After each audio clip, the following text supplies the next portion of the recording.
गल का हुण मेरे भरा नूं भी पता क्योंकि जो जिहड़ा उहदे घर गया इन्हां ने मार के ना मेरी भैन नूं लटकाता होया। बस मुक्कदी गल ये है क्योंकि अगर कुड़ी आपे मरदी तो घर दे कित्थे ही। सब तो वड्डी मेन मुद्दा ये है उन्होंने फोन क्यों नहीं किया मेरे प्योकिए, मैनू क्यों नहीं किया। मैं तो कोल ही हाँ, मेरा घर दे खंदवाल है, सुहागणी खंदवाल तो कितना दूर है। इन्हें किसी फोन नहीं किया। मेरा भरा तो अचानक गया, भरजाई गई अचानक पता कर लगे रखड़ी है, चलो मिल गए ने दीदी नूं, उन्होंने साढ़े घर भी आना ही। जाके देखिया तो अगे मारे दा इन्होंने खुद मारे दा। एदी जिहड़ी ननान है ओहदा पूरा विच हथ है, एदे गहने तक्कर एदी ननान ने ले रहे ने। मंगलसूत्र भी एदे गले तो देखो इस समय है नहीं हैगा, ठीक है। मंगलसूत्र भी ओहदी ननान दे कोल है। कितने दिन पहले ब्याह होया कुड़ी दा? इस कुड़ी दा नाम शिवानी ही और एदा ब्याह 30 जनवरी सगन ही और 31 जनवरी 2025 नूं एदी बरात ही। सब कुछ दाज दाने सी, सब तो वध असीं इसे दिता क्योंकि असीं इहनूं अपनी धी तो ही वध रखे रही। मुंडे वाली तरफों कोई आया था? मुंडिया तरफ तो मेरे कोई लब्भा ही आई हाँ, सारे कुड़ी वाले पासे दी कित्थों होंदे हे? सुहागनी। ये कित्थे पिया? सुहागनी इधर गजन समाट वाले पासे किते। और ईवन कि इत्थों तक ही ना किसी ने गल भी नहीं करन दिंदे मेरे नाल। मैं भैन है ना, मेरे नाल गल नहीं करन दिंदे। ब्याह तो बाद केड़ी कुड़ी अपने माँ प्यां दे घर जां जीजा भैनां दे घर नहीं जंदियां, जांदे ना सारे रोटी ते बुलांदे ने। अहीं बुलाया, अहीं बुलाया। क्या करदा? मुड़ा कहंदे बेल्डिंग दा काम करदा, जो गेट गुट बनांदे ने, ठीक है। अहीं बुलाया, साढ़े घर सिर्फ 5 मिनट रुके ने, वो दसिए नहीं आए। जो अं बुलाया उदों नहीं आए, अपनी मर्जी नाल आए। तो आइए सिर्फ पहले रोटी भी नहीं खाधी, रोटी खा पी के दवा दव निकल भी गए। इन्होंने रात तक नहीं आती, कोई गल तक नहीं करन दित्ती। साढ़े कन्ने बैठ गए, किसी ने गल नहीं करन देनी। जो कोई गल करदा ना कहंदे ए ना फोन करदी है, किनू करदी है? मैनू करदी है ना। ते अंदर सोहरा भी देखना की करदा। एक दिन की होया, ये अंदर आपे रोटी बना खा पी के ना ते रसोई ताला लगता। मेरी भैन पूरा दिन भुखी रही। केड़ी नूंह है जिहड़ी पूरा दिन भुखी रहिंदी, ओह जांदे ही टॉर्चर होण लगे। केड़ी पहले कंप्लेन आई नहीं ना लिखाई, इहने गलती कीती है। कहंदे ने कि इज्जत करनी, मगर मैं कहनी है इज्जत कोई नहीं है। कहंदे ने शरई आखिया जिन्नी कीती शर्म ओहदे फोटे करम। अगर मेरी भैन पहला मुद्दा चुकदी ना, थाने जाके खुद रिपोर्ट दे उड़दी ना हाँ कि मेरे नाल गलत हुंदा पिया, तो अज उन्हां दी हिम्मत ना पैंदी। की परिचय मंगदे है? मंगदे गए। सोहरा कहंदा ही मेरे नाल भैया गप्पा मारो। तुहानूं मतलब पता होएगा किहड़ा सोहरा किहड़ी गप्प मारन दी करदा है, ठीक है। नूं जिहड़ी ननान ही ओह कहंदी सारे गहना गट्टा हर चीज़ मेरे अंडर होवे, पैसा तेला कमावे ओह भी मेरे अंडर होवे, ठीक है। बंदा है जेहड़ा जिन्हें ब्याही लिआंदा 7 फेरे लईए, ओह कहंदा जिद्दां मेरी भैन ते मेरा प्यो आखेगा उद्दां करना। इहदा मतलब है कि नूं अगर सोहरे नाल गलत रिश्ते बनाई लेवे ओह नूं बसी सकदी है। फिर साजिश तो विच यही है, ते मेरी भैन चाहती नहीं ही। हम पुलिस कंप्लेन की? बिल्कुल की दी है, पुलिस की बिल्कुल करांगे, क्यों नहीं करांगे। वो तो चले गए, उन्हें शर्म की ना, वो चले गए। अं शर्म नहीं करांगे। आखिरी बार कुड़ी करने मेरे नाल मेरी भैन की गल 7 तरीक हुई है। कुड़ी ने आपे ने मारे दा मैनूं लगदा क्योंकि कुड़ी खुद नहीं मरी सकदी। मैनूं पता है जिहड़े लोकां नूं खुद कहंदी है कि ये गलत काम है नहीं करना, ਇਹਦੇ ਅੱਗੇ भी ढोई नहीं मिलती। ਤੁਹਾਨੂੰ लगदा भी मरेगी? जे लोकां नूं भी जागरूक करदी है गलत काम है, ये काम नहीं करने, बंदा मरी जाता है। ਉਹਦੇ बाद ਉਹਦੇ माँ-बाप भी रोंदे है, कोई नहीं रोंदा। मैनूं नहीं, मैं लगदा नहीं मैंने पोस्टमार्टम भी हो जाए ना, ਉਹ 'ਚ ਇਹੀ क्लीयर होएगा।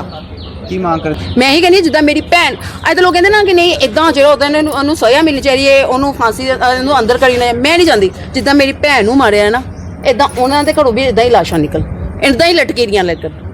जिद्दन अज पहला जमाना बिल्कुल ठीक ही, जिद्दां अज मेरी भैन लटकी गई ना, ये भी तीनों इदां लटकन ताकि कोई किसी धी भैन के गलत कदम ना चुकी सके। धी भैन के कोई भी नहीं चुकी सकेगा। पहला जो रिश्ता ही कहते ना साडी धी है, कित्थे गई है धी? जो मारन लगे उदों तुहानूं धी लभी। ਇਹ ਕਿਹੜੀ ਦੀ ਹੈ? ਜੇ ਇੰਨਾ ਹੀ ਤੁਸੀਂ ਆਪਣੀ ਧੀ ਮਾਰ ਕੇ ਦੇਖ ਲੈਣੀ ਨਾ, ਕਿ ਤੁਹਾਡੀ ਧੀਆਂ ਨਾ ਕੋਈ ਇਦਾਂ करते का भाई हूँ। क्या हुआ था पूरी बात बताएंगे आप? सर शादी के अभी 3 दिन ही हुए थे। 3 दिन के बाद इसने मेरी बहन ने मेरे को फ़ोन किया था, भैया की ऐसे ऐसे बात है, इन्होंने मेरे को मारा है। मैंने बोला मैं छोटी कोई बात नहीं, कि हर घर में छोटी छोटी बातें होती है, इतनी टेंशन नहीं लेनी होती है। सब घर में, हर घर में होती है, ठीक हो जाएगी, कुछ नहीं होता। तो ये कोई 15-20 दिन हुए थे। 15-20 दिन के बाद फिर मेरे को फ़ोन आया। मैंने अपनी वाइफ को लिया, मैं और मेरी वाइफ हम दोनों गए, समझाया, लड़की को भी समझाया, लड़के को समझाया। मैं कोई बात नहीं, हर घर में होती है, पर यह है कि आप दोनों सही होगे तो सब कुछ सही है। कोई बात नहीं, हर घर में होती है, ससुर से भी होती है, सास से भी होती है, पति से भी होती हैं, हर घर में होता है सब कुछ। तो समझा के हम आ गए।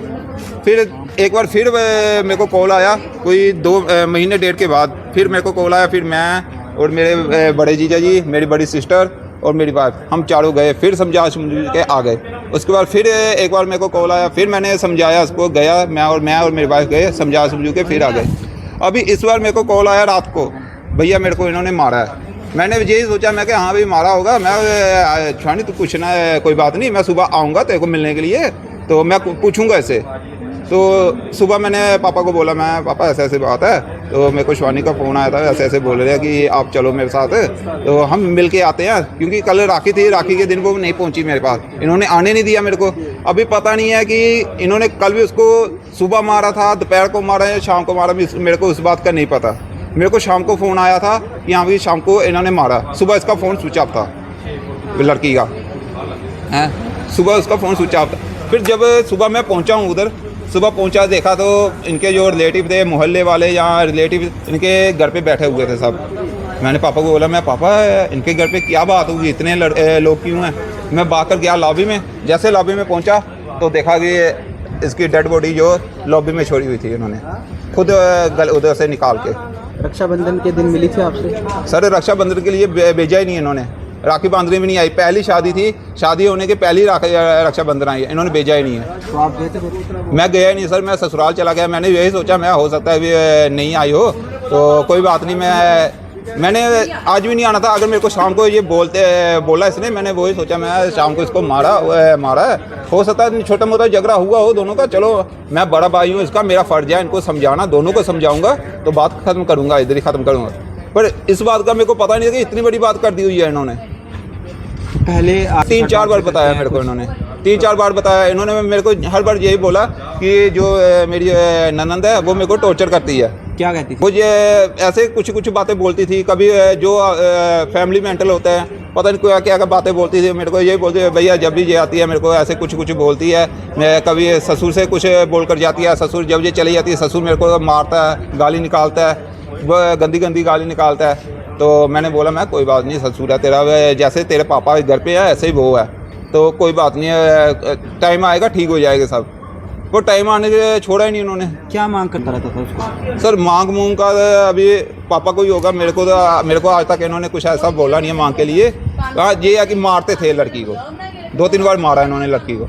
हो सकता है कि लड़की किससे मांग की हो, लड़की ने हमें बताया नहीं बताया उस चीज़ का मेरे को नहीं पता, ना मेरे को उसने कभी बोला। लड़का नशा सर हो सकता करता हो, क्योंकि अभी नया शादी हुआ है, हमारे घर पे ज़्यादा से ज़्यादा जाता था कि सुबह जाता था और शाम को अपने घर पे वापस।